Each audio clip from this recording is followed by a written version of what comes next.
என் பெயர் தன்விதா. நான் 4ஆம் வகுப்பு படிக்கின்றேன்.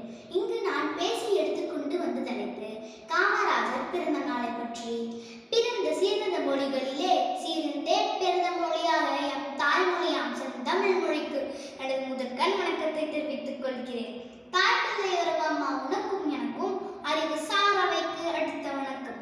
ஆண்ட போதை இல்லை தலைக்கணம், தமிழ்நாட்டிற்கு நீதான் இலக்கணம். விருதுநகரிலே ஜூலை 15 பிறந்த தமிழ்நாட்டின் தங்கமே, சிவகாமி அம்மையார் இன்றெடுத்த ஏழைகளின் சொந்தமே. வயிற்றுக்கு சோறுடல் வேண்டும், இங்கு வாழும் மனிதர்க்கெல்லாம் பயின்று பல கல்வி தந்து இந்த பாறை உயர்த்திட வேண்டும் என்ற பாரதியின் கிணவை நனவாக்கிய கற்பு காந்தியின் பிறந்த நாளை முன்னிட்டு அவரை பற்றி பேசுவதில் பெருமை கொள்கிறேன். பெருந்தலைவர் என்பர், படிக்காத மேதேவர், கல்வியின் நாயகன் என்பர், கிங் மேக்கர் என்பர், ஏழை பங்காளன் என்பர், அத்தனையும் சொல்ல நேரமன்றே. யார் இந்த கருப்பு காந்தி? காந்தியை போல ஒரு மனிதன் இல்லை, காந்தியை போல் யாரும் இங்கு பிறப்பதில்லை என்ற வாதத்திற்கு முடிவு கட்ட பிறந்தவர் தான் இந்த கருப்பு காந்தி. நம் கர்ம வீரர் காமராஜரின் சொல்லிடங்கா அவர் புகழை சொல்லவும் கேட்கவும் சுகம்தானே.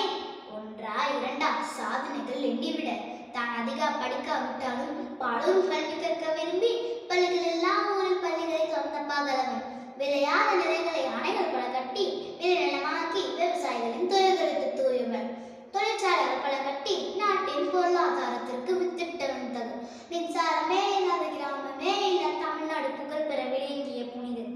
இவரை போடு ஒரு தலைவர் தமிழ்நாடு வரலாறு மட்டுமல்ல உலக வரலாறே சந்தித்திடுமா என சந்தேகமே.